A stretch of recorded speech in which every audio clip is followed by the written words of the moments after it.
mga kababayan, ang pambansang awit ng Pilipinas. Kayang magiliw, helas ng sigananan, alam ng puso, sa titik mo'y buhay. Lupang hinirang, kuyak ka ng magiging, sa manlulupin, di ka pasisingil, sa nanagang tutok sa simoy at sa langit ng pagaw, ay hinatang tulang awit sa pagkayang minamahal. Ang isang ng matawad mo'y tagumpay na nagtitigil, ang bituin at araw niya kailan pa may magtitigil. Luman ang araw ng walang pagsinta, buhay langit sa piling mo. Ang ligaya ng pagkay ng amin, ang mamatay ng dahil sa'yo.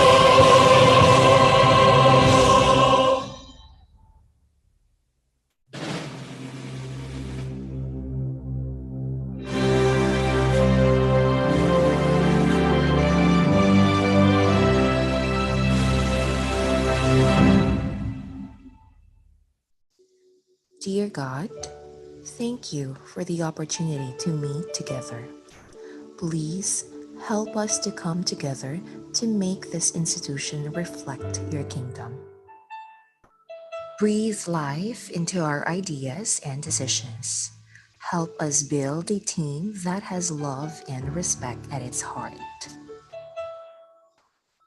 Give us the strength to continue working for your kingdom in this time of pandemic. Lord, come give us the inspiration to be the best we can be. May we be a shining example of your goodness and truth within, wherever we are. Inspire our thoughts, discussions, and ideas, and continue to remind us that all that we do here today, all that we accomplish, is for the pursuit of truth for the greater glory of you. We ask these things in your name. Amen.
Yes, can you hear me?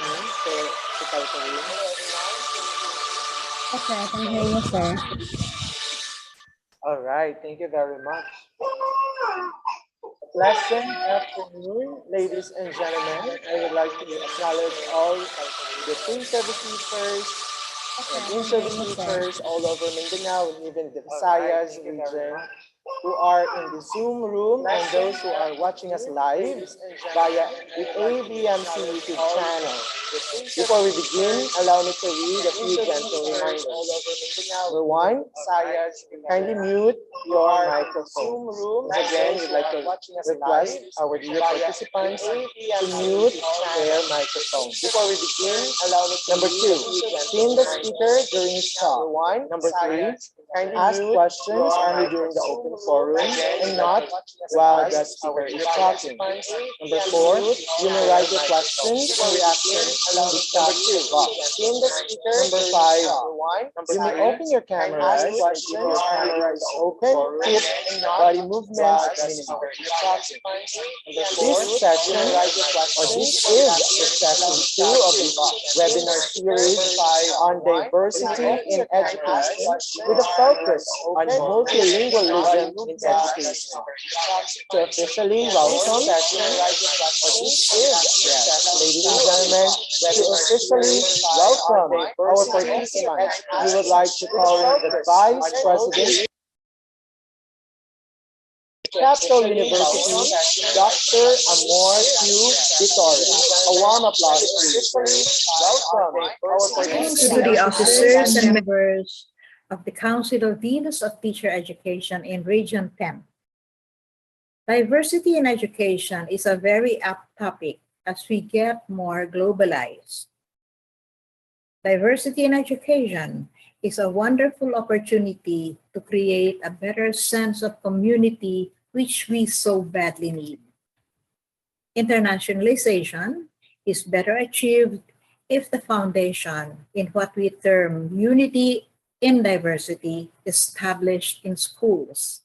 And Mindanao happens to be a very good breeding ground, if I may say, for working in unity in diversity.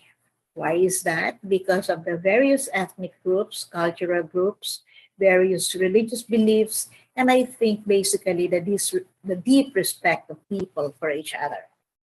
And this has become a new mission for the teachers in Mindanao, for all of us, particularly teacher educators. Let's pursue unity in diversity towards peace and development. On behalf of Capital University, let me congratulate you for choosing a very relevant topic. Good afternoon and God bless. University, let me congratulate you for choosing a very relevant topic. Good afternoon and God bless.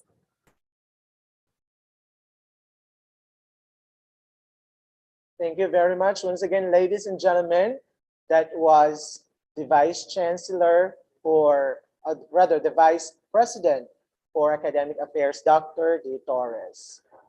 And now we would like to call in the Dean of the College of Education, MSU-IIT, Professor Dr. Amelia Tibuan, to properly introduce our resource speaker.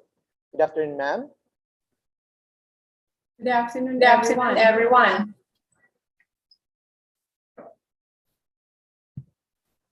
Our speaker for today is an Associate Professor of Educational Sciences at KU Leuven and the University of Amsterdam. He is a member of the Young Academy of Belgium. Formerly, he was a Fulbright Fellow at the University of California, Los Angeles. His research lab focuses on teacher education, early childhood education, multilingualism, and educational technology. He is an author of more than 100 publications that are cited over 2,600 times. His research has received multiple awards. Our speaker has held grants by the Research Foundation Flanders, the Dutch Research Council, Special Research Fund of Kent University. He also supervised several PhDs and postdoctoral students. He is frequently invited to give keynote speeches and his opinions are regularly featured in the Belgian and Dutch media. To share his masterpiece on multilingual education, ladies and gentlemen, please help me welcome Associate Professor Dr. Orhan Agardab.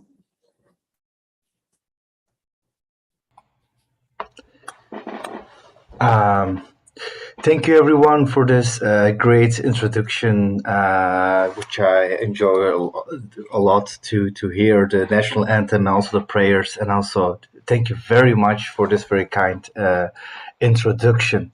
I hope that's my microphone as well. You can hear me all well now without echoes at this moment. Okay, thank you very much. So then I can start my presentation. And today I would like to talk with you about the issue of multilingualism in education. And if everything went well now, my slides should be visible for you. I think that I will have like 45 minutes or a little bit more to talk about this issue on multilingualism in education. But I will also try to make enough time for any questions on this topic. What I would briefly like to do is present an overview of our research of the coming years that's been very international as well on multilingualism in education. And there are 5 topics that I want to talk about today. First, I would like to start with the two different perspectives on multilingualism or linguistic diversity that has been available today when we think about multilingualism in education. Secondly, I will focus on the microelements and the consequences of using a different language for education. What are the consequences of this language diversity or language use?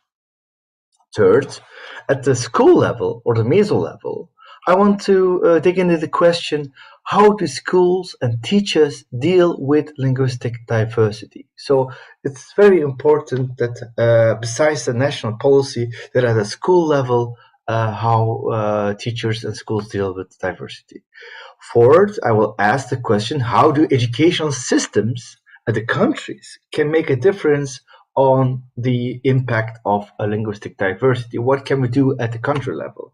And finally, I will end my presentation with some notions on future directions on research and practice on multilingualism in education.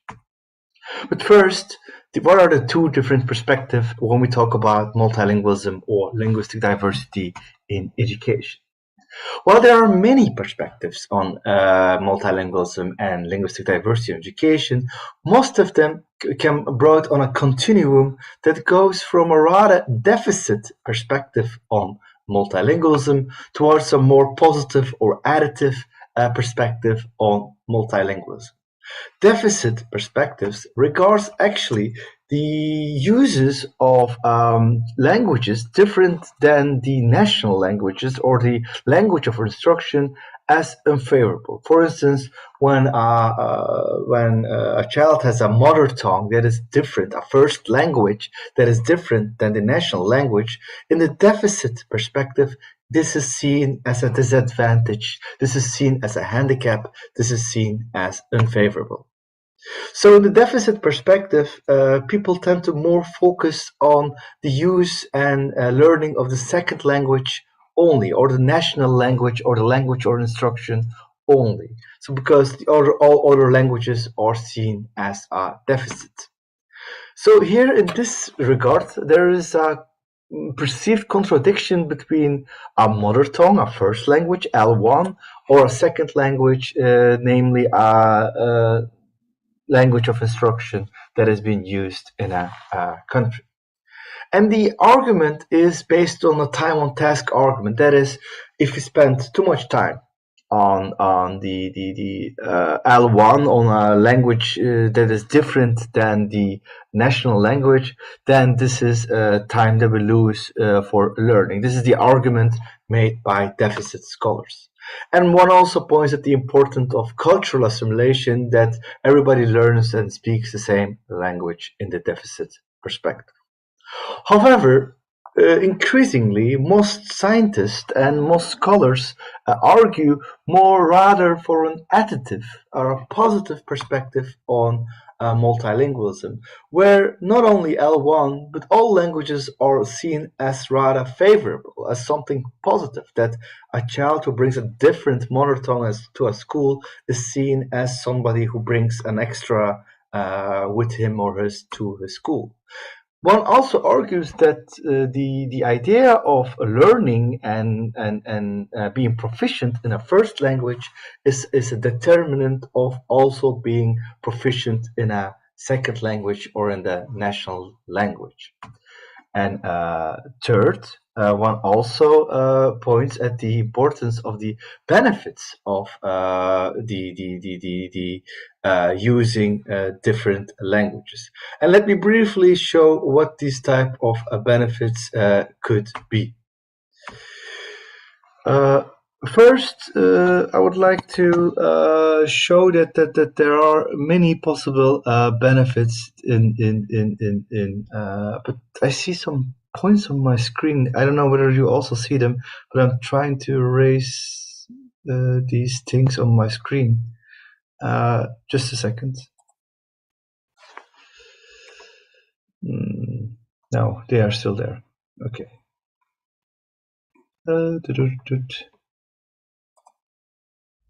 Okay, I will continue my presentation with these things on my screen. That's not a problem, I hope. So first, I would like to talk about the benefits of multilingualism that is being used in research and found in research on multilingualism. First, there are these cognitive benefits that are related to speaking different languages or growing up in different languages. That is, it has been consistently found that brain structure and functions of multilingual children are slightly better than the ones who grow up in a monolingual situation. There are many reasons for that. I can talk about it in discussion, but I will just say that this is the first aspect of the benefits of multilingualism. Secondly, there are these social benefits related to multilingualism. That is, the different languages allow you to have contact with different social groups in society. And this brings, of course, our social capital with towards the understanding and functioning of children in schooling system. You can, for instance, connect with communities that are able to speak a language, and you can learn from that. Third, there are also these cultural benefits of multilingualism. A multilingual children or adult people can have access towards more books and literature on different languages. And fourth, also important, multilingual tends to have more income and more quick a job than many monolingual people. So there are a lot of benefits associated for raising and educating children multilingually. Apart from that, it is also a human right to when it comes to language minorities or ethnic minorities, it is actually a human right that they have the right to speak and use their own languages. So apart from this very important benefits of multilingualism, there's also the use of the different languages associated towards minorities. That has been a human right. However, when we come to the policy level, we see that the languages that minorities bring and other people bring are not always regarded as benefits. So in order to show that, I will switch my slides, for instance, towards this new screen. And what we have seen rather in different countries, this is particularly in the European case, but I'm also aware that this is also in other countries, that most of the policymakers tend to see or regard the use of different languages not that as possible, especially when it comes to ethnic minority children, especially when it comes to languages brought by, for instance, immigrants. And for instance, in my country, where the official language is Dutch, the educational ministry have several times pushed towards more use of Dutch by these parents. But also in another country, for instance, in Germany, one of the largest countries in Europe, we see that the idea of speaking only German in schools is promoted throughout a lot of policies in schools. So there is this idea of linguistic diversity being negative at the policy level. However, not all languages are regarded as negative. When it comes to languages such as that have a high status, such as English, French, or German, it is being rather positively regarded by policies as something that can be strived towards. For instance, there's increasingly more multilingual instruction in languages such as English, French, and German, where children not only learn these languages, but also learn in these languages. For instance, when they get to receive geography lessons in a different language, etc. These examples also exist, but not when it comes to the languages spoken by ethnic minorities, not when it comes when this language is speaking with immigrants. They are rather regarded as a deficit, while the other languages, high status languages, are regarded as positive, which is actually a contradiction, because all languages are very important, and the benefits of multilingualism are there for all languages, not specific languages. So there is this let me say, a contradiction between a scientific perspective and a policy perspective. The policy perspective largely draws upon the idea of inequalities that arise in education, and indeed there is a large inequality, for instance, in Germany, but also in other countries, and I am guessing that this is the case in the Philippines as well. That native speakers, the one who speak the language of instruction at home, perform better than language minorities children, those who speak another language at home. Yes, there is this educational gap, but this inequality is being misunderstood as being an evidence that speaking another language is detrimental, which is not the case, of course. This is a misinterpretation, because there is achievement inequality, as I've also earlier explained, but this does not mean that this is directly linked to the use of a heritage language or a first language different than the second language that is being spoken. But this, in terms of policymakers, this seems to be the interpretation that speaking another language outside school, inefficient exposure is seen as a disadvantage for school, both speaking the language at home or at school. And this leads many policymakers towards thinking that monolingual programs are necessary rather than multilingual programs. But this is a misunderstanding, because this is an ethical problem because of the given issue of human rights, that children have this right to speak another language and use the other language. But there's also a methodological, a scientific problem here, because what is being measured, for instance, in the PISA and other studies, is not language exposure per se, but rather a dichotomous information between language minorities and others. However, language exposure is much more complex. For instance, with whom do you speak a different language? Where do you speak a different language? And how frequently do you speak a different language? So we will first focus on this micro level issues on speaking a different language and their relationship to educational achievement. And to answer the question, is it really the first language expert, so the exposure to mother tongue, that is a problem? We will examine the importance of contextual effects. What do I mean by contextual effects? Well, to see, does it make a difference how schools deal with linguistic diversity, or does it make a difference in how countries deal with linguistic diversity?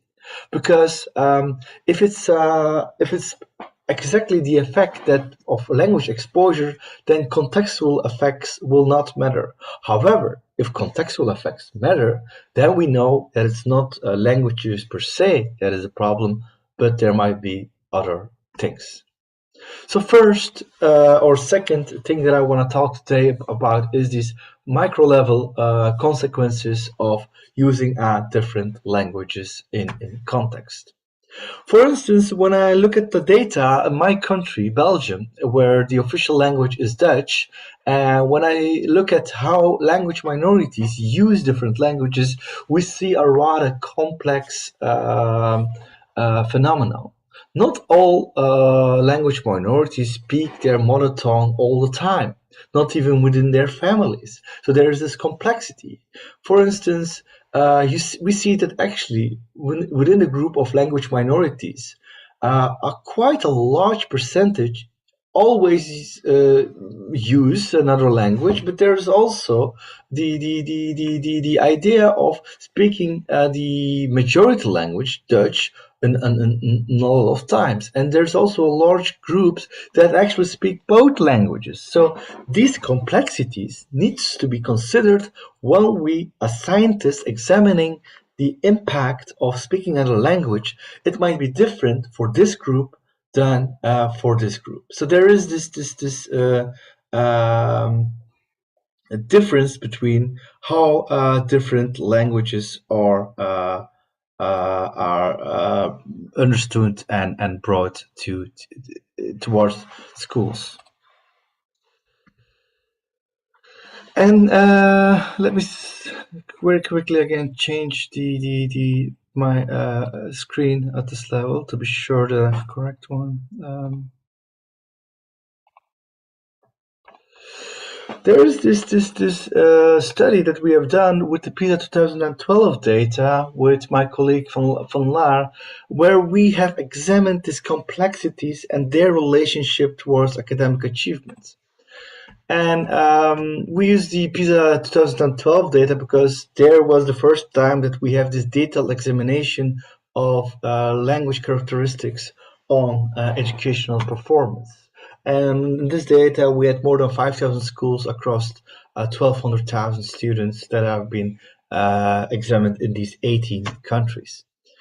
And I'm not going too much into detail about the methodological aspects, but we had information about language use with the father, with the mother, with the siblings, with the best friends, school friends, and we had these differences between using mostly the mother tongue, using both languages equally, or using the national language mostly. And for those who are interested in the statistical background, we used a multi-level regression analysis, and we have gross and net effects. So where we control for potentially co-founding variables.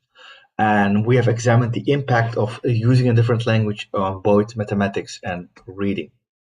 First, we confirmed that there is indeed this inequality between native speakers, the one who speak the language of instruction at home, and the ones who doesn't. So that there is this achievement gap both for mathematics and reading, and both when we look at the gross effects or the net effects, when we control for things such as socioeconomic background, there is still this inequality between native speakers and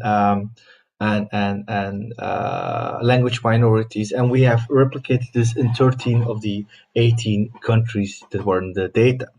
So there is inequality between language minorities and native speakers. However, when we look at the data, whether this is related to language exposure, of speaking another language, we found a complex perspective. We found, for instance, that speaking more the mother tongue or the first language with the mother or with the father positively associated with mathematics and reading achievement in most of the countries. So speaking at home a different language is actually within the group of language minority positively related to academic achievement, while at the school we found some negative correlations. That means that a language minority child who speaks mostly the minority language at schools tend to perform worse than a minority language who speak more the language of instruction. So we have this complex perspective on multilingualism but we see that it is not the case that speaking another language at home per se is related to negative achievement. On the contrary, we see positive effects on that part. So, and when we use the more recent PISA 2018 data, where we have 77 countries, we actually found that most of the time, combining both languages at home, those who do that outperform children who mostly speak the language of instruction with their mothers.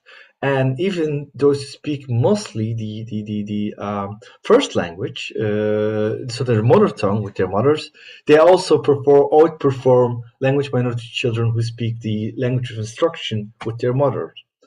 And for mathematics, we even found that the ones who more consistently speak their mother tongue at home outperform children who mostly speak the language of instruction at their home. And we found this in 50 out of the 78 countries. We found that this is to be true. So we are kind of sure that that's for language minorities, speaking the language of instruction at home might even be detrimental for their performances. So to advise language minority children to speak the language of instruction at home is not something that we should strive. The implications of this first study was that there is linguistic inequality. Yes, there is this achievement gap between minorities and the majority group. However, this is not related to the fact that they speak another language. There are other reasons that explain these achievement gaps, such as different expectations. There's even a positive effect of speaking another language at home. If you look at the language used with the mother, with the father, with the siblings, we see that the using of the first language with parents is positive correlated. However, there's also a negative association, which is probably more related to linguistic segregation that happens in some schools that also might be a problem. So that was the first first micro-level study on consequences of using a different language at home or at school. Excuse me. The questions, however, is also how do schools deal with linguistic diversity? That has also been our research focus in the previous year. How do schools deal with linguistic diversity? And these are some signs that I've seen in the previous years in some schools in Belgium, where they explicitly make clear that Netherlands, which means Dutch, should be spoken as the only language at schools. And this is, for instance, a banner that has been directed towards parents who states that all the parents also should speak only in Dutch, the official language of the country. So the idea of speaking other languages is not per se regarded as something positive at schools. And when we did a survey with teachers in secondary schools, we found that actually indeed that most teachers agree that with the idea that the non-native speaking children should not be speaking other languages at school. And we even found that almost 30% of them argued that children could be punished for speaking another language than Dutch at schools. While on the other hand, only very few teachers agreed with the fact that, for instance, the school library could also have books in different home languages. Even a lesser percentage agreed that children should be also have the opportunity to learn languages other than Dutch, for instance, their home languages. And almost non-teacher agree with the fact that children should be also offered regular subjects in their home languages. Only 3% of the teachers say that they agree with this idea of bringing multilingual education for these children. And this is quite concerning because we know that these type of monolingual beliefs, deficit beliefs, they are related to having less trust in pupils, of lesser expectations of their capacities. And these might have a very negative impact on the long term. And when we ask children on there, well, what happens when they speak another language than the official language, Dutch, at the playground, actually 48% of them said that they are punished when doing so. And during the class, this punishing of speaking another language was even higher. 66% of the children said that they were punished for speaking another language than Dutch. And 52% of them, quite a large percentage, say actually even when they use it for explaining something to their classmates, they are still punished for speaking another language, which is amazingly high actually if you get the background of the benefits of being multilingual. So we tend to punish multilingualism while it might have benefits. And as a result, many children provide actually that they are ashamed when they speak their mother tongue at their playground. 40% of them saying that they feel some type of shame when they speak their mother tongue, which is something I think we should be concerned of, because children should not be ashamed for speaking their mother tongue. They should be proud of speaking their mother tongue, as this has a lot of benefits. Still, we see that this is not always reality. When we examine this in a totally different context with some of our colleagues, with one of my PhD students, namely in China, we saw a little bit of different perspective. Where here we saw that teachers might have some positive beliefs about multilingual education, but this does not mean that they will support the languages of minorities at school. Actually, we found that the teachers rarely implement linguistically responsive teaching practices. However, one element that could make a difference is their professional development or their teacher education. Teachers who had in their training more focus on multilingualism, they tend to have better beliefs. They tend to appreciate multilingualism much more than teachers who did not have this training. So I think the teacher education can make a very important difference here in order to make clear that the more additive perspective towards multilingualism are common among teachers than more deficit perspectives. And in some small-scale research, we have examined what do children do actually in their mother tongue or in their first languages when we allow them or even stimulate them to them use. And in this research, we found that children use their mother tongue for things such as organization of the learning. They ask like, can you give me a pen? Can you give me a paper? It's about the contents of learning. They ask questions about, oh, what is it there? Can you translate this for me? I can't understand this one. They're helping each other when they are allowed to use the first languages. And there's also this idea of they use their first languages for their social emotional expressions that they feel goes better in their first languages. So it is not the case that when you allow children to speak their mother tongue that is different than the first languages, they don't only use it for gossip. They don't use it only for things that are not allowed. They use this for on task behavior, and this is very important to have this knowledge, I believe. What we currently still researching is what does this punishing of multilingualism do with children? When children are punished for speaking another language than their mother tongue, when they are punished for speaking their mother tongue, what does this do with their belonging to the school? What does this do with their belonging to the nation? What does this do in term for their well-being? This is something that we are still researching.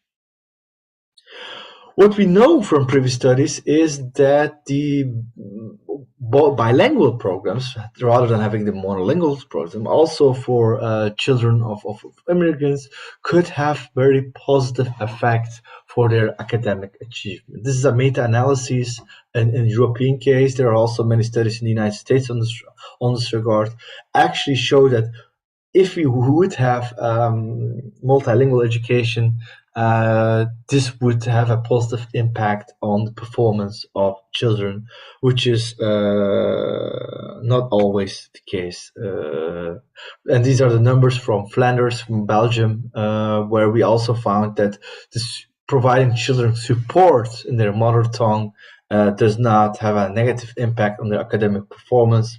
On the contrary, it might trigger a better performance for their children.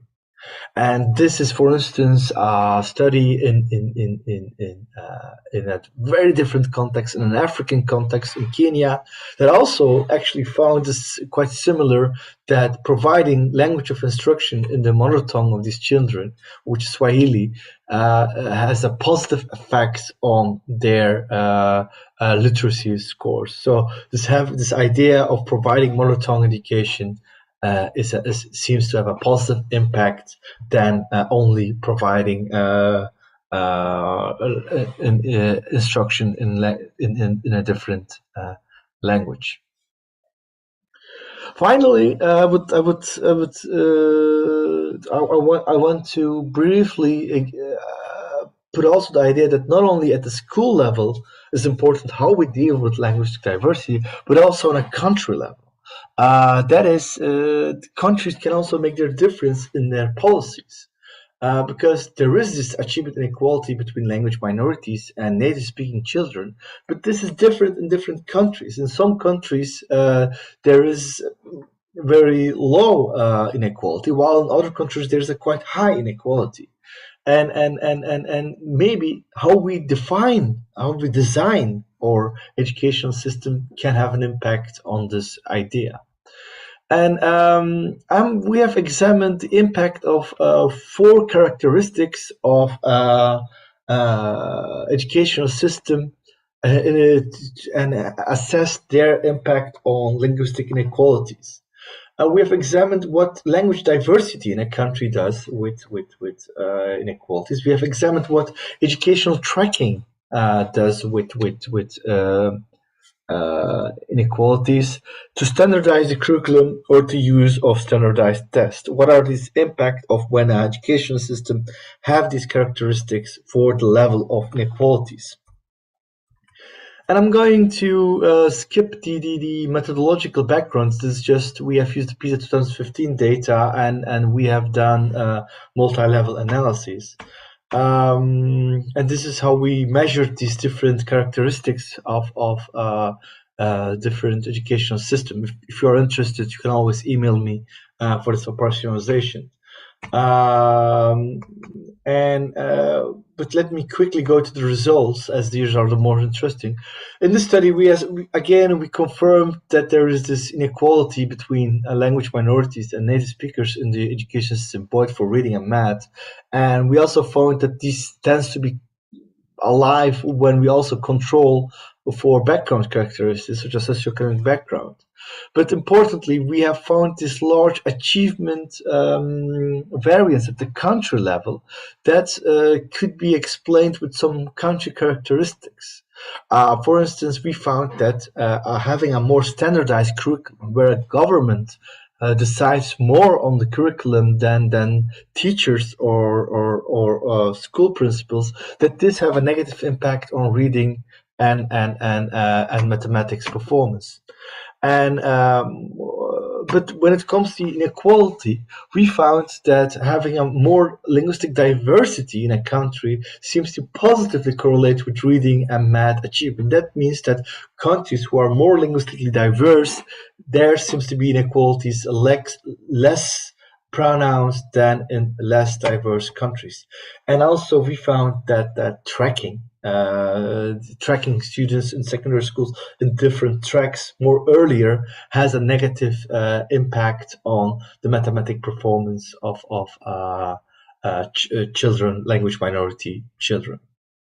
So the conclusions of this study is that there are large differences across countries, and that linguistic diversity reduces the inequalities in a country, while a standardized test seems to not matter, and centralized curriculums matter, but not for inequality, while tracking increases inequalities. So in the coming 7 minutes, I want to briefly focus on more future directions on research and practice on multilingualism.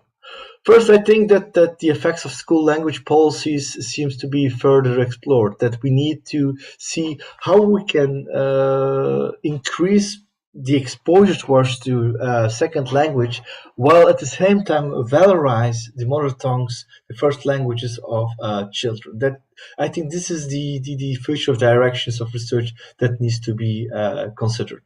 Secondly, I think that technological implementation in terms of both software and hardware is important to regard to make the valorization of different languages possible, especially in very linguistically diverse countries. That is, we might also need more multilingual teachers that are able to speak the languages in schools, and the teacher development, teacher education is quite important as well in this regard. Just to give you an idea, this was, for instance, a software that we have developed in Belgium where children could learn. This is about their geography in Dutch. There was also this text-to-speech technology inserted in this learning software. But by just pressing on this button, they could all translate to their mother tongue, for instance, on Spanish. And this software functioned in 7 languages, so children could all simultaneously learn in the majority language, which is Dutch, and their mother tongue, that could be Spanish, Turkish, English, French, or whatever. So making this software and this educational contents available, using educational technology, of course, because there are no teachers who can speak all the languages, but a computer can speak all the languages. So making this technology available for children made it possible to have multilingual instruction in very diverse context. And even for children who could not read in their mother tongue, there was this text-to-speech technology that reads aloud in their languages. So even if children, for instance, cannot read in Spanish, the software would read aloud so that they still understand the contents in different languages. There's also other software available currently, such as Binogi, which is a Canadian software that makes it possible to learn science, physics, and mathematics, and all other topics in quite different languages, not only in the spoken language, but also in the subtitles, where there's this animations evolved, so that children can always learn in their mother tongue and simultaneously also learn, for instance, a second language. That this makes it possible to have this multilingual education possible even in a very linguistically diverse classrooms, even when the teachers are not able to speak those languages. However, of course, when you have teachers that are available to speak those languages, it could be better. But even if they are not teachers, you can still have multilingual education possible by using educational technology. And I think that future developments on this regards are very important, to have technological tools available that makes it possible for teachers to use this different language of children by using text-to-speech technology, by using subtitles, by using animations, and also make it possible to combine this with language of instruction that has been very important for most of the children. So these are some suggestions for future reading if you're interested in this type of research, and I think that I will leave the rest of the time open for your potential questions that we can now discuss with all of you. So I'm listening to the questions.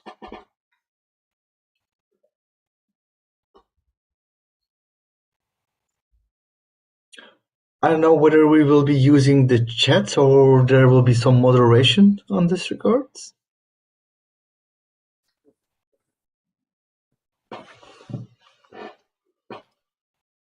Thank you very much, Dr.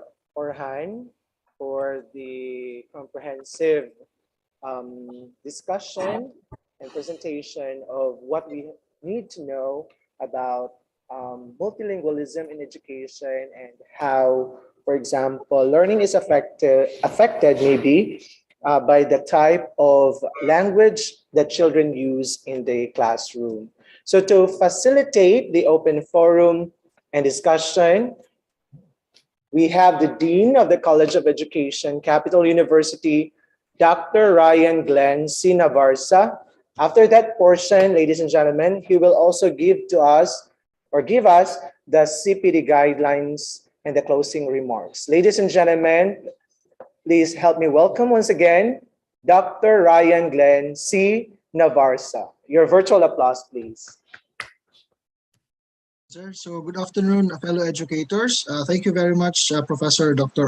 Orhan, for a very interesting topic, bilingualism in education. So this is part of our three sessions for this diversity in education series. So first of all, I would like to invite everyone, if you have any questions to Dr. Orhan, you may use the chat box. For those who are with us in Zoom, we are also monitoring our live stream through YouTube live stream. You may also type your questions there, or you may also turn on your microphone, raise your hand and recognize, and then may speak and discuss your tell us your questions.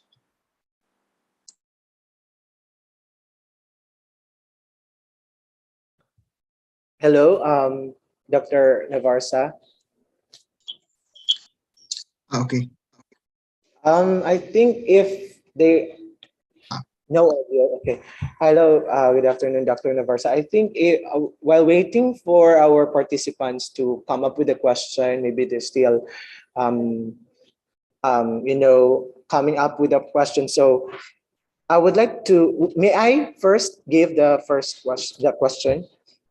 So, Dr. Orhan, last webinar, you said that, for example, the mindset of teachers having growth mindset or fixed mindset could influence learners' achievement in a multicultural classroom. And I'm quite interested about it because I have it may be also related to my previous research on mindset or implicit beliefs of teachers. So I think you said that teachers having growth mindset positively predicts students' achievement in a multiculturally diverse class, as opposed to teachers having fixed mindset. So my question is, what can you recommend as a scholar of multilingual education and multiculturalism or multicultural education? Now, what can we provide or how can we provide assistance to teachers having fixed mindset to be more malleable or open? Thank you very much for this very relevant question. I think that if I can combine this question with the topic of today, that an important element is, I think, when we show teachers what benefits, for instance, having a multilingual background can bring, that this can trigger their growth mindset. That if we, for instance, the knowledge that growing up with different languages can have an influence on your brain structure and functions, that the ability to control things improves with having different languages, that the growth mindset, namely the idea that people can become smarter and people can become better, it can also grow equally. So the showing the benefits of multilingualism might be one of the elements that can trigger the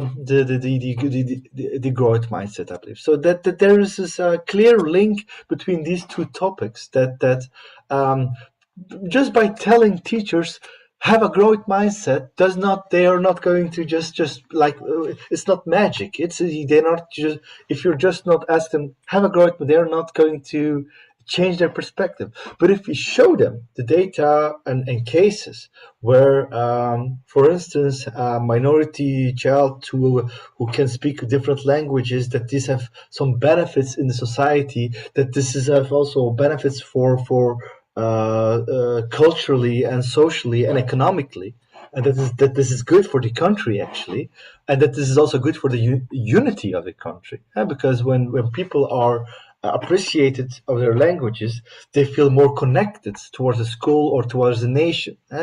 When they see my background is appreciated by my country, by my school, by the officials, that this has some benefit. So pointing towards these benefits can trigger the growth mindset that we want to have among our future teachers. So I would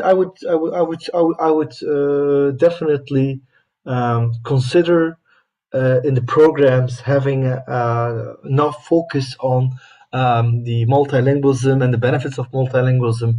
In order, one of the goals is to have this growth mindset possible in order to reduce achievement inequalities. Because our fixed mindset, the contradiction of a growth mindset, uses a deficit perspective. People tend to have a fixed mindset because they believe some people are just not smart enough and will not become smarter. So in order to deconstruct the fixed mindset, it might be necessary to point towards what multilingualism can bring. But one should also be concerned of telling these difficulties, that today multilingualism is not always related to positive outcomes because of many challenges that and how we deal with multilingualism. That should be also a part of the story, to give a realistic story so that teachers understand why, for instance, language minority children do not perform well as other children. So this should be also included in our lessons. Yeah, and I think one of the push that administrators need to do for teachers with fixed mindset is to attend seminars and trainings or workshops like this, right, Dr. Orhan? Thank you very much, Dr. Orhan. Are there other questions? Yeah, yes, Dr. Orhan, I think Dr. Chris Barcelona is raising his hand. Yeah, thank you, Dr. Ryan. Dr. Han, I truly appreciate the inputs that you have given to us this afternoon. In fact, the use of different languages or multi-language in a class would help really thrive those languages that are already endangered in the Philippine context. I only have some concerns though, and I want to hear your thoughts about it, because in the Philippine setting, our primary years are being taught using their mother tongue, and then towards the later years they will be using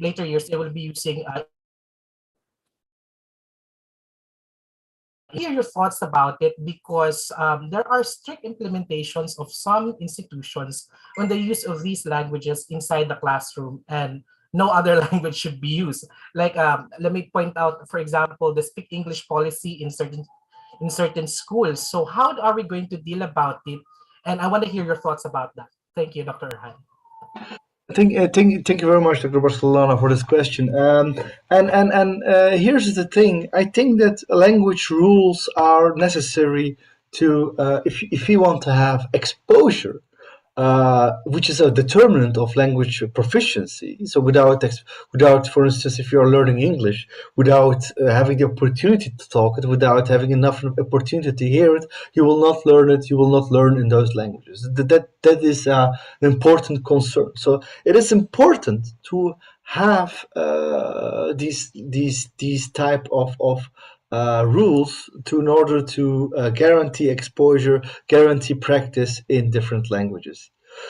That being said, this does not mean that it should exclude other languages. So, for instance, you can have, I think, a school where, say, all communication should be to learn English in English, but children can read a book in their mother tongue and give a presentation about it in English. So you can valorize the different mother tongues and languages, and express the appreciation for it, and make use, and still maximize the use of a second language in the practice.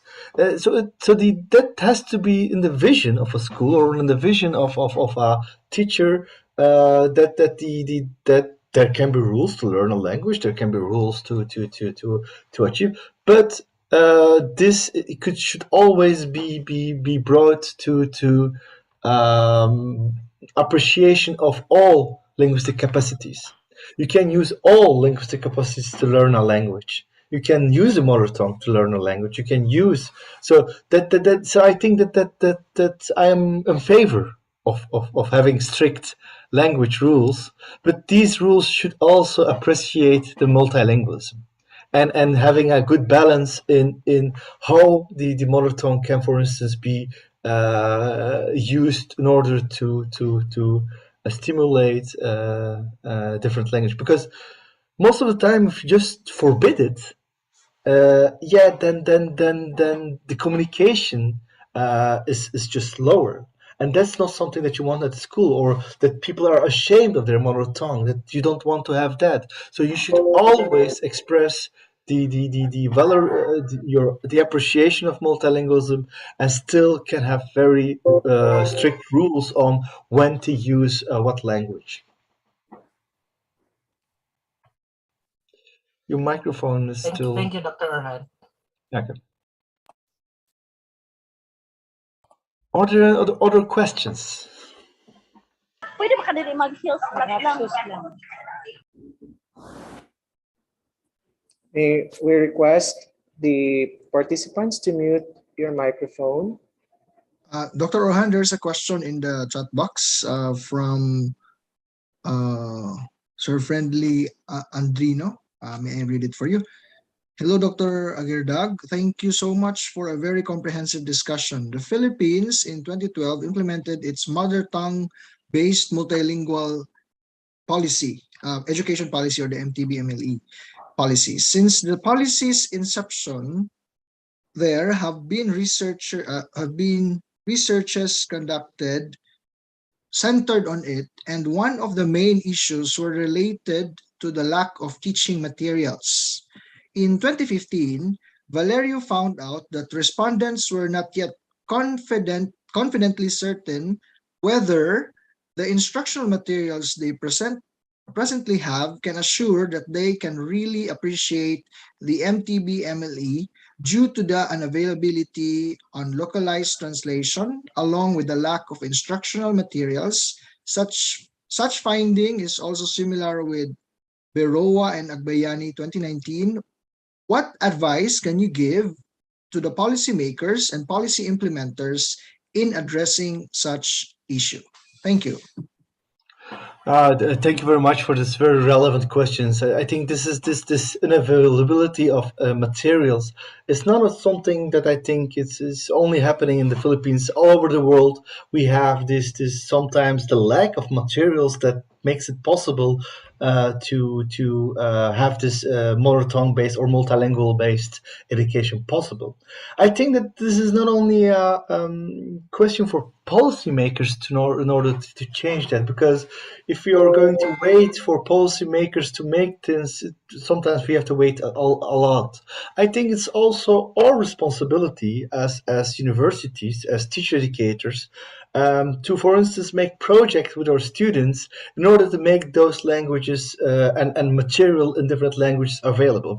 So, for instance, one of the task that I ask my students, undergraduate students, is to develop together these materials that can be used by teachers, that can be used by others.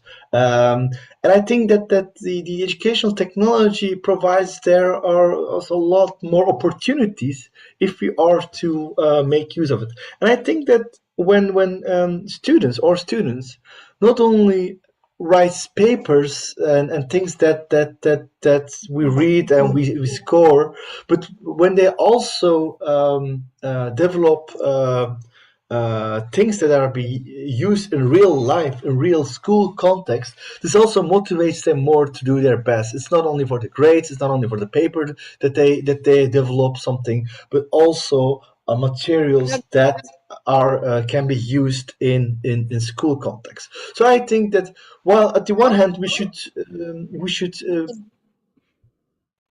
give the policymakers the idea of we need more material, we should also take our responsibility as university professors, as teacher educators, to bring or students and other people into movement to actively co-develop these materials, make them open sourcely available for teachers to use, and if also others to improve the materials that we develop. So I think that will be an answer, that using not only waiting for the policymakers, but actively from the universities and making the use of technology will be a key in order to make this open sourcely available for school teachers, for others, or for parents, or for communities, that they have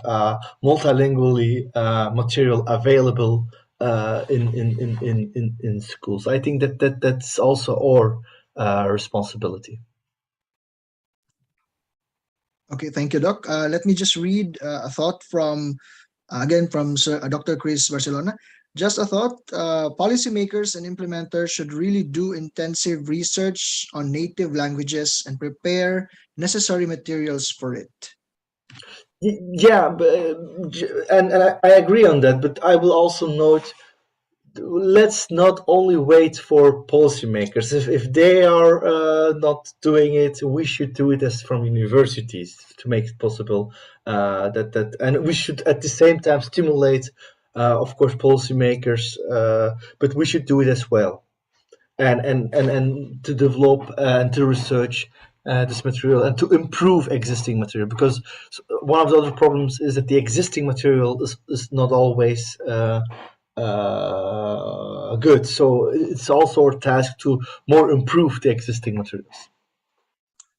Yeah, I also agree with that, Dr. Orhano, but there are also some things that needs to be considered, like the bureaucracy and all of those. I think Dr. Chris would agree with me with the policies that we have to abide to. Correct. Thank you, Dr. Orhan. Another question from Mark, from Sir Mark Labajo. Good day, sir. Thank you for the comprehensive input. Can learning many languages weaken the native language communication skills?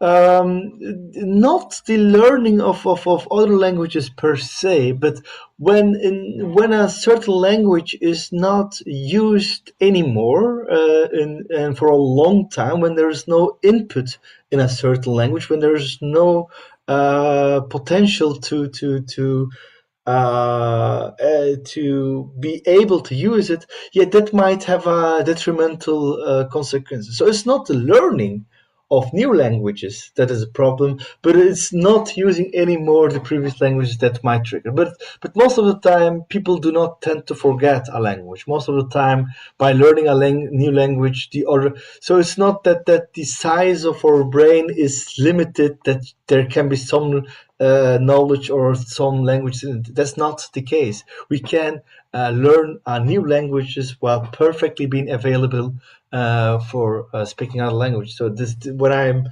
I think I speak 4 languages. When I'm learning the 4th language, it's not that my first language disappeared. That's not the case, because I tend to use it all of the time. While, for instance, another language, French, I have received it a couple of times in my school, but I never have a lot of opportunities to use it. So my French is very bad. So it depends more on the possibilities and opportunities to use the languages, and it's not related to learning a new language. So that's not a concern, but less using a language might be a concern. Okay, thank you, Dr. Orhan. Are there any additional questions? Okay, one more from Sir Stefan Petalcorin. Good afternoon, sir. How can multilingualism classroom be effective in teaching? Well, that's a very broad question, I should say. So I think that the of course there is this much more details on different elements of it, but the general rule is in each languages. Actually, there are 3 steps for effective learning and teaching in a language. First is the input. That there is enough. If there is not enough input in a language, one cannot learn from it. So that's the first rule. But that's not enough. With only input, one doesn't learn language. What also learn is the practice. So enough time, enough opportunities for practicing. So that in a language learning classroom, when a teacher speaks all the time, children will not learn. Children have to receive enough time for speaking in order to be able to practice a language. But the third element, which is mostly forgotten in this discussion, is feedback. When you make a language mistake, or when you make when you make very good sentences, one should get feedback on it. Corrective feedback is very important, and there are different ways in order to provide feedback. One can be pointed at the wrong use. One can be pointed at the correct use. One can be giving the opportunity to repeat itself. So there is this a lot of ways of providing feedback and corrective feedback in a multilingual language. So this third element, which is forgotten most of the time, is crucial in order to have an effective teaching in multilingual classroom strategies, and providing enough feedback together with providing enough input and providing enough opportunities to use the language. So these 3 in very general sense are important to have an effective teaching possible. That's a very summarized answer, because normally I speak a semester on this question. But if I have to condense it to just 2 minutes, I would say focus on enough of these 3 strategies: input, production, and feedback. Dr. Narvasa. Yes, go ahead, sir. I would like to recognize Dr. Dinoro if she's in the Zoom room. I think she has a question for Dr. Orhan.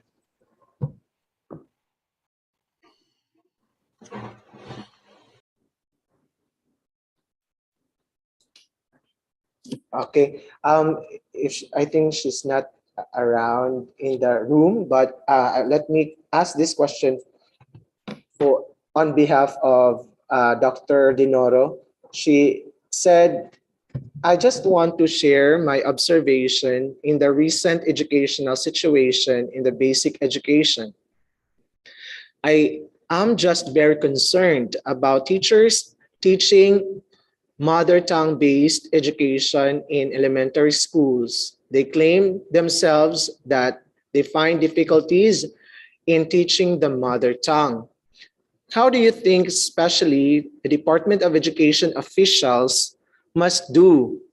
Second thing to ponder is there still hope to achieve language preservation in a most faithful sense?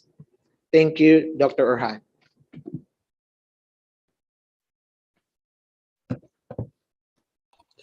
Yeah, I think I need more context on this particularly different in order to fully understand and fully have a correct answer on this regard, which I'm missing a little bit. If I was there, I could visit those classrooms and see how what the particular issues are. But from this distance, it is not possibly that is the weaknesses. Of course, having this only through our online meeting, and I would enjoy one day to go to this classrooms and to see what how learning is done and providing feedback on that. Only then I think I could provide enough feedback on it. But one thing I can say is that the preservation of a language is per se might not be enough for having good learning. That's the preservation does not mean that there the materials for learning mathematics will be sufficient.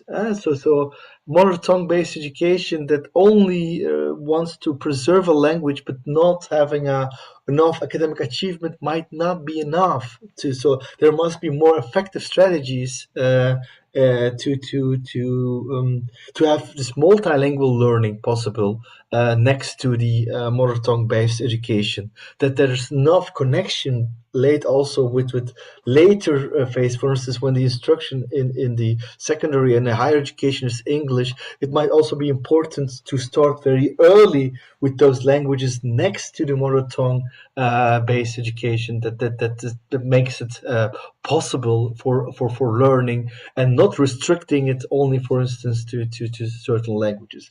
But I'm now actually more guessing the situation than truly the being aware. So I'm going to shut up and maybe inform myself more on the situation before I have a very good opinion on it. But most of the times, what I see in different contexts is the lack of appreciation of the different languages rather than the focus on preservation per se. But don't take this answer as scientifically. Don't take this answer as proven because, like I say, I'm missing the context information and I'm not very sure on this regard. Okay, thank you, Dr. Orhan. Somebody raised his or her hand a while ago. That was Edmundo. Wala na, nawala na, no? So maybe we could read a question from the chat box again. From Naima, no? Naima May. What do you think about those schools here in the Philippines that prioritize teaching English first before the mother tongue? Will there be probable salient effects to the children's logic and thinking and consequently to their education? Yes, I think that excluding the mother tongue will not be the way.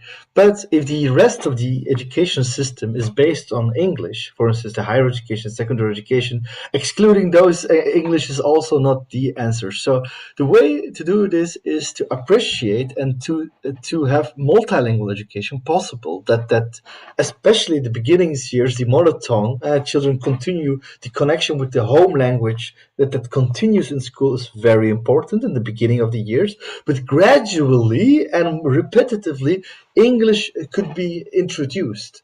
And there is nothing, for instance, when English is introduced, that could be just a repetition of some course that has been already given in the mother tongue.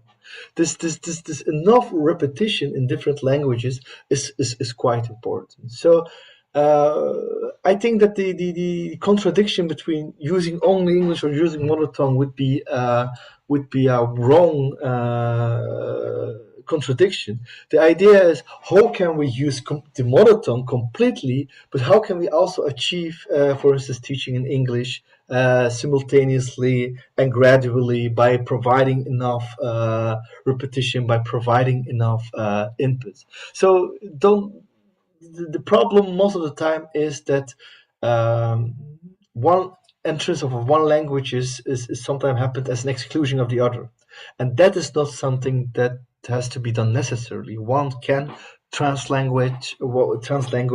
One can use different languages in the same school. One can have repetition in different languages, and when the same information is provided in two different languages, or understanding improves. That's very important. That this multi-coded information is possible. So when a child gets content in his or her mother tongue, and afterwards he or she get the same information in the English, for the proficiency, it comes better. So the idea is, how can we provide information multilingually, not only in the mother tongue or not only in a second language? Yeah, I think there's another question, but I think it's also somewhat relevant, no, to the previous one. Good day. Studies reveal that MTBMLE may indeed adversely affect children's English literacy. Considering grades 1 to 3 are part of the critical period where children have the highest capacity to learn a language, what can an English teacher do so that the teaching of lessons in their mother tongue during the younger years would not affect learning English in the long run? Well, I don't think that it's that if I get the question right, that having only sort of to learn something very well in your mother tongue will not be detrimental if it's taught well, at least in for later learning. So that's the idea. It is less about, I think, language than instruction, and quality of instruction is probably more important here than the language per se, in which is broad. So I would say that let's see whether the instruction is provided quality in much quality. So there's a lot of evidence of in order to have this quality, that the mother tongue have a place in the schooling, and gradually move towards second or third languages is the most important idea. And having important, and this is a repetition, having enough repetition is important in order for the grasping of the education, and this all within a good system. Okay, so may I ask if our participants have questions? More questions, please. Let me check our YouTube live stream. Okay. Maybe from Dr. Ami. Dr. Ami, do you have a question? Actually, I'm good. Just reflecting on the answers of Dr. Orhan. Like, we have a responsibility as teaching education institution because we recognize the problem on implementing the MTBLE, the multilingual education in the Philippines. And I guess I'm not so sure if I catch it right, Dr. Orhan. You are encouraging that we'll be open when we develop instructional materials for MTBLE, like it would be an open educational resource where we continue sharing it and getting feedback so that the material could achieve that quality that could support on the implementation of NTBLE in our region. And I guess most of the teaching education institutions are here. And this workshop is co-sponsored by CODTE. And CODTE is an institution, CHED is an institution, could help us on leading to the suggestion of Dr. Han this afternoon. Thank you very much, Dr. Orhan, for that suggestion.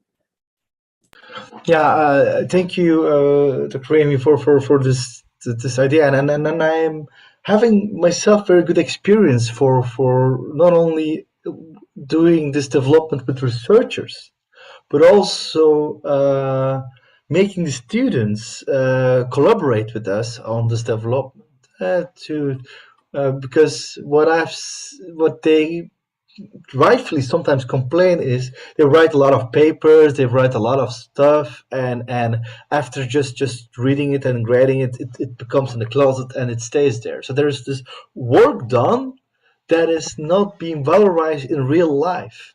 And when we provide them the opportunity to say, look, for instance, if you know a certain minority language and you can develop a task, open source text or whatever in those languages that can be used in mother tongue education, or improve the material that is being used and making it open, that also stimulates our students. So it's not only for the researchers. I think, yes, research can do that, and many researchers will do that.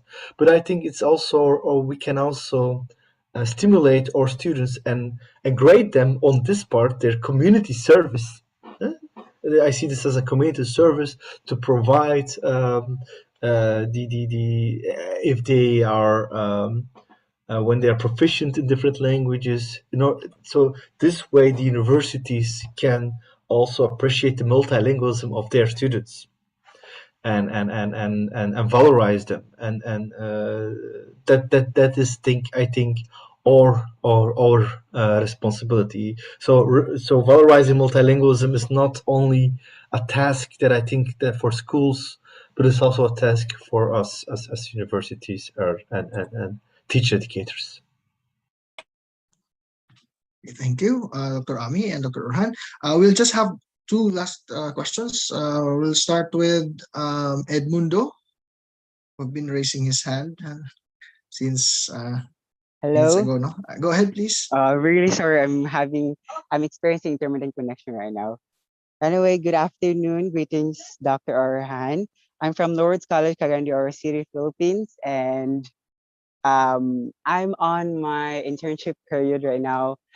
And I heard you're asking for context, then I'll give you one. I hope this would suffice your confusion earlier. But I have this one class, it was called Araling Panlipunan, or in English, Social Studies. And in that class, we're using Filipino, which is quite different from most of my students' first language, because their first language is English. And based on my observation, they're quite having difficulty understanding the context of Araling Palipunan, and they barely talked in my class compared to my English class with them. And my question, sir, is that as a multilingual enthusiast, what advice can you give to us teachers? What doable advice that you can give us in making our class more effective, engaging, and as well as meaningful for the students? Yeah, but that's this context of course quite changed the perspective when we have so if I understand it well, you have children who are raised in English, whose first language are English, and they are brought in the classrooms where Filipino becomes the language of instruction, right? Sure. I understand this well, correct? Yes, that's correct, sir. Okay, then actually the context is that Filipino is a foreign language here. Yeah, so this is not the this is not the mother tongue education that we are speaking about. This is the context of foreign language learning, and foreign language learning has some other elements of learning it. And one of the ideas that I have given is having enough input, having enough feedback, and time, explicit time that they speak in those languages, and giving enough feedback on it.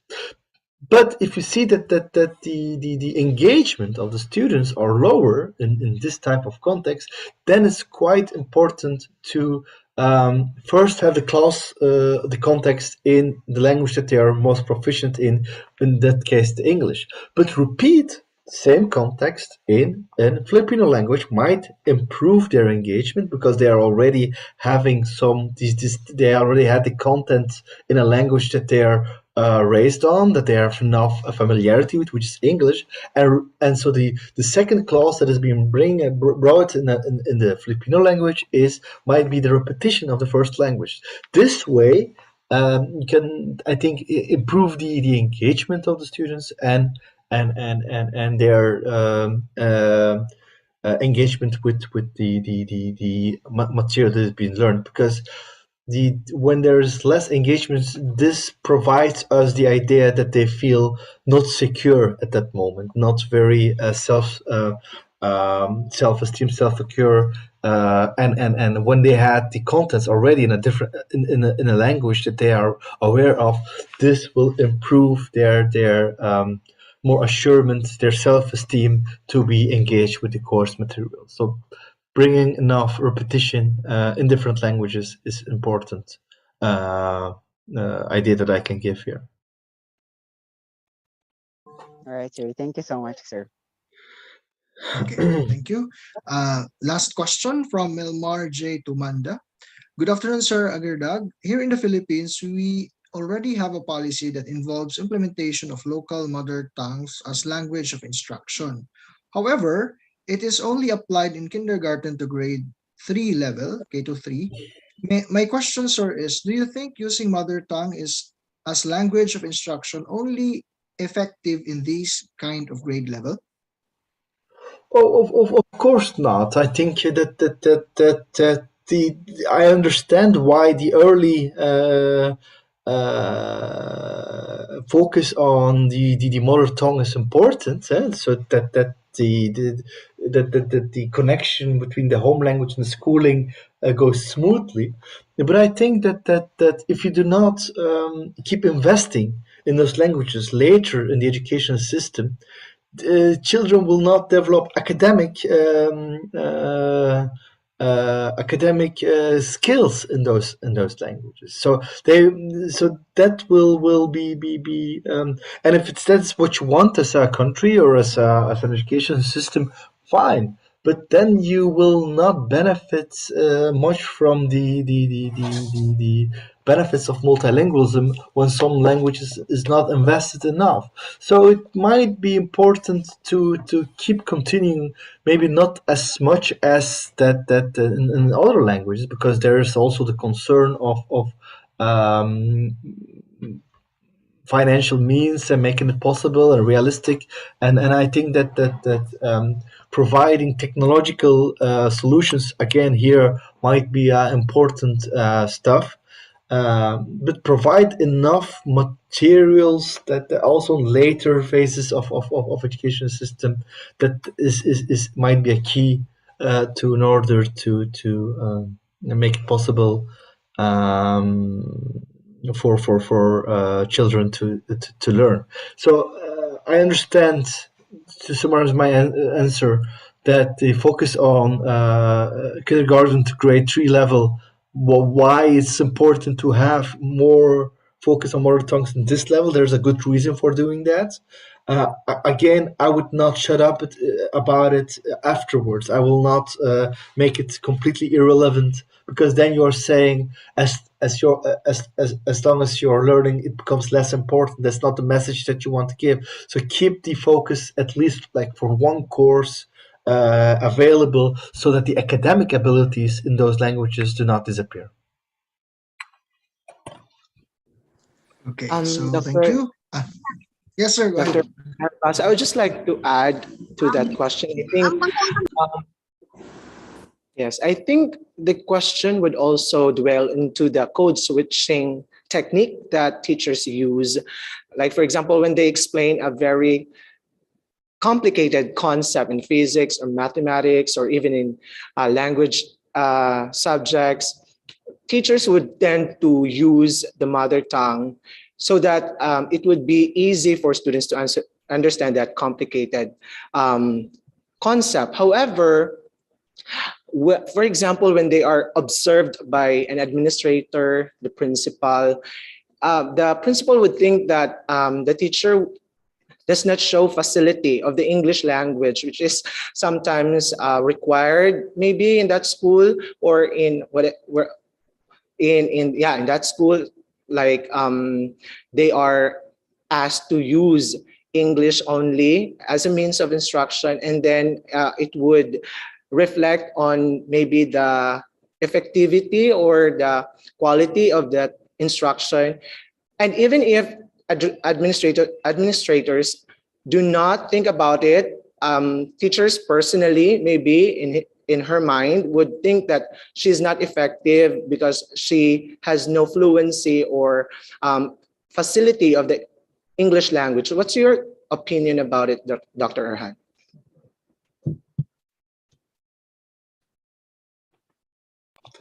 Well, like I said before, I think in order to really answer me that in the correct way, I would have the more idea on the context. So I'm hesitant to continue on that part because I really think that the information on the particular context is now I'm missing a little bit. So so I'm going to refrain from the question.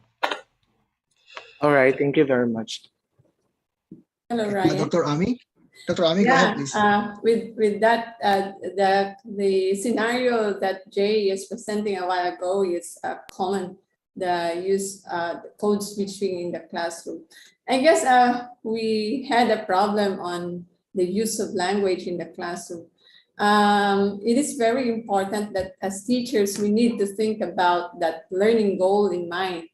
So what's the best language to use on that time is very important. And I guess the very purpose of introducing why Philippines is using mother tongue in the early years, so that the main purpose of that is to improve or to develop the cognitive and divergent thinking among our young learners. And then as they are more comfortable or on using their own language and express in their own language so that they could develop that thinking skill, that's the main purpose of why do we do mother tongue based in our early years, no?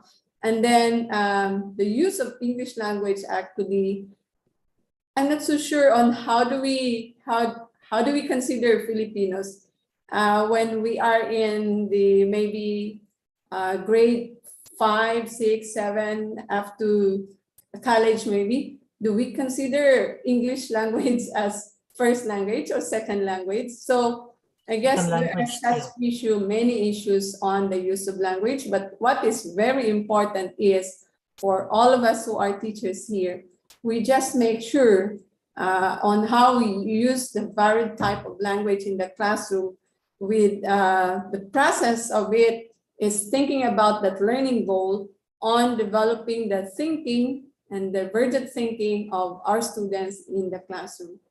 I guess there are a lot of issues like what Dr. Orhan, the question a while ago of the preservation of language. So there are a lot of learning goal on introducing MTBLE. Do we use the language to help students how to develop their thinking? Or do we teach students on the use of mother tongue so that we could preserve that language? So it has different learning goal in mind. So I guess we acknowledge, as a TI, we acknowledge these challenges.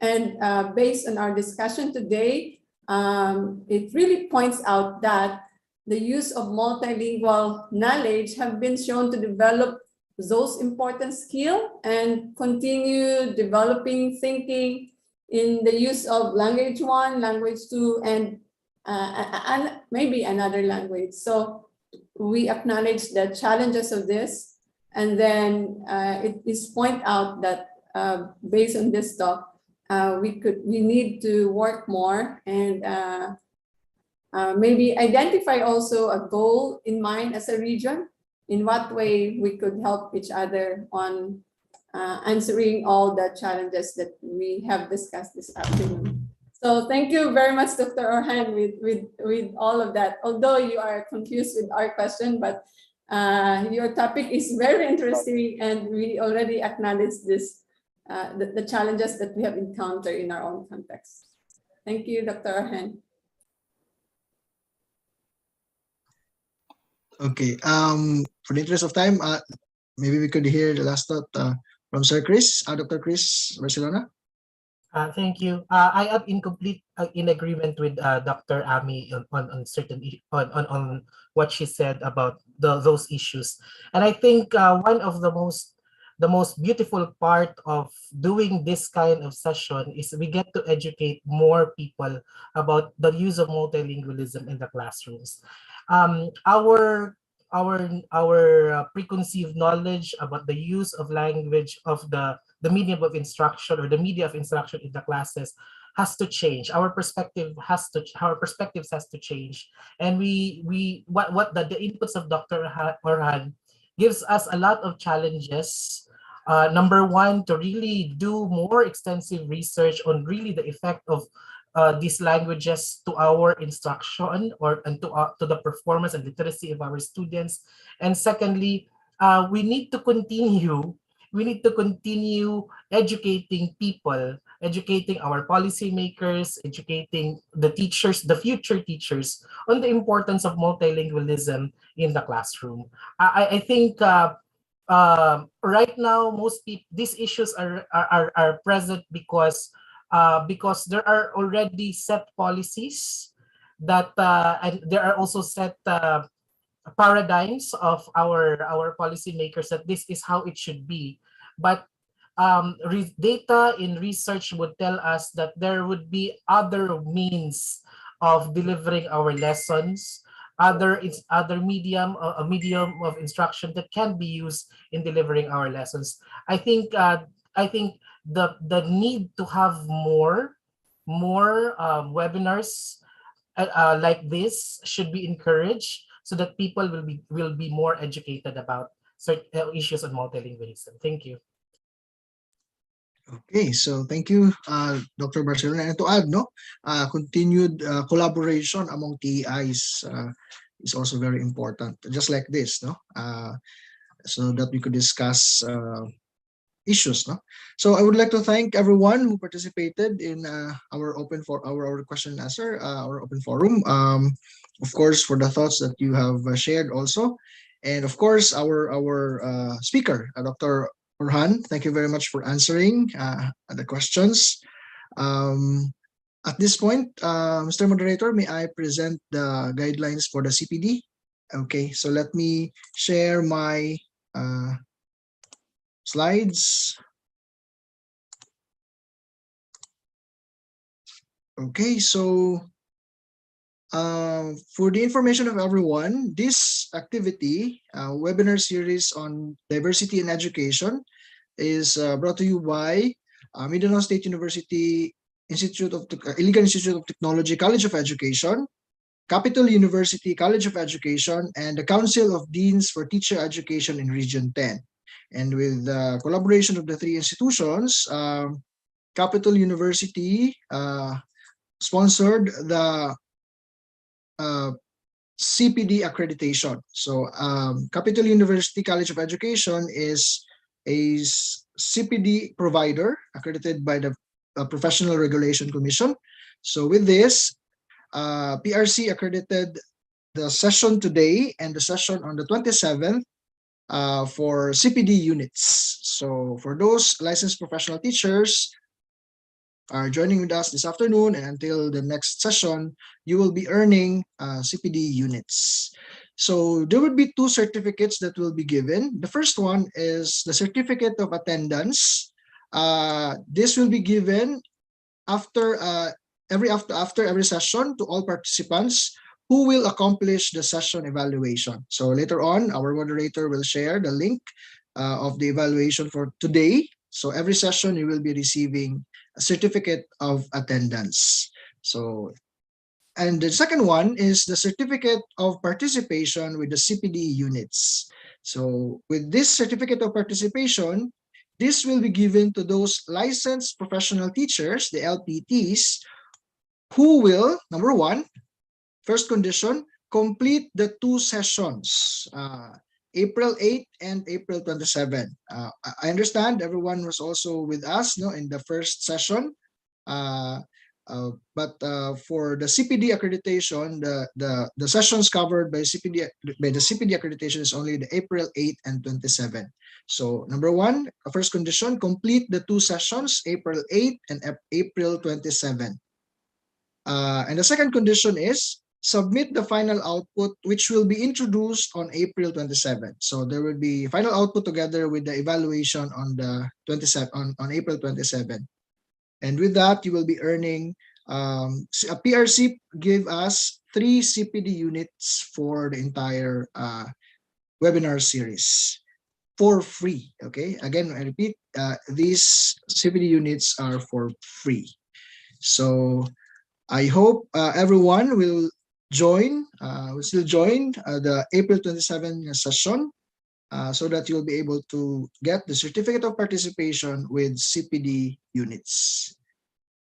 May I just go directly to my closing remarks? Of course, I would like to thank MSU-IIT. Let me just stop my presentation.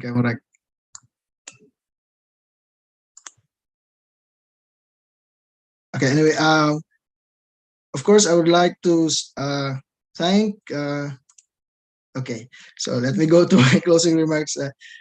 I would like to thank, of course, MSU-IIT College of Education, headed by Dr. Ami Buwan, and of course, together with the CODTE president and officers, my fellow officers, of course, headed by our president, CODTE president, and the dean of Lourdes College Teacher Education Program, Dr. Chris Barcelona, and of course, my fellow officers of CODTE and everyone this afternoon. Thank you very much. And of course, our speaker for the inputs shared this afternoon, and of course, for the first session, and of course, the coming April 27, the last session. Thank you very much for the fresh inputs, Dr. Orhan Agirdag. Thank you very much. We are hoping that there will be more interactive discussions next session on this topic on diversity in education. Of course, I would like also to mention the MSU-IIT audiovisual team, of course, our moderator and who will be with us until April 27 for this webinar series. So to everyone who are with us, on behalf of Capital University and CODTE and MSU-IIT, thank you very much for joining us. Thank you very much for supporting the continued collaboration between teacher education institutions in Region 10. And as we always say in CODTE, mabuhay Region 10 TEIs. We are all in this advocacy together. Thank you very much and good afternoon.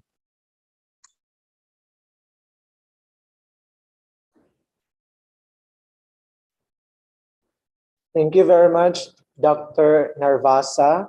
I'm sorry for mispronouncing your name for quite a while, but yeah. So for a great job, sir, facilitating the discussion and open forum. Once again, we would like to extend our appreciation to all the participants, pre-service teachers and in-service teachers, the HEI's Council of uh, Teens for Teachers, CHED Region 10, and most especially to our resource speaker, Professor Dr. Orhan Agardag, for graciously sharing his time with us. Before I give to you these few reminders also, may we request everyone to open the cameras for our photo opportunity. Please. All right. And I'll count 1, 2, 3. After 3, you smile. 1, 2, smile. 3, smile. One more in another frame. 1, 2, 3, smile. Another. Wow, we have a lot of participants in the Zoom room. Welcome everyone. 1, 2, 3, and smile. Next, 1, 2, 3, smile. Another 1, 2, 3, smile. Okay. All right. So others are not opening their cameras, so let's just leave it as it is. So thank you once again, everyone, for your active participation. And to continue, all right, for the reminders, again, for this evaluation form, the evaluation link is already in the chat box. We also send a link or attach the link to our YouTube Live for our participants who are watching us via YouTube. Please copy and save the link of the evaluation form. Again, copy and save the link of the evaluation form because it is one of the requirements to get the CPD units. You copy and save because the link is only open until midnight today. The link is open until midnight and will be immediately closed right after. Hence, it will have an effect on successfully getting your CPD units. Secondly, participants will be given, as mentioned, certificates of attendance. Thus, I would like to emphasize that participants must make sure that names are spelled correctly. Kindly spell your names correctly because what you input will come out automatically in the electronic certificate. Finally, the third and the last session will be on April 27th. So we hope to see you all there. Have a good day and keep safe, everyone.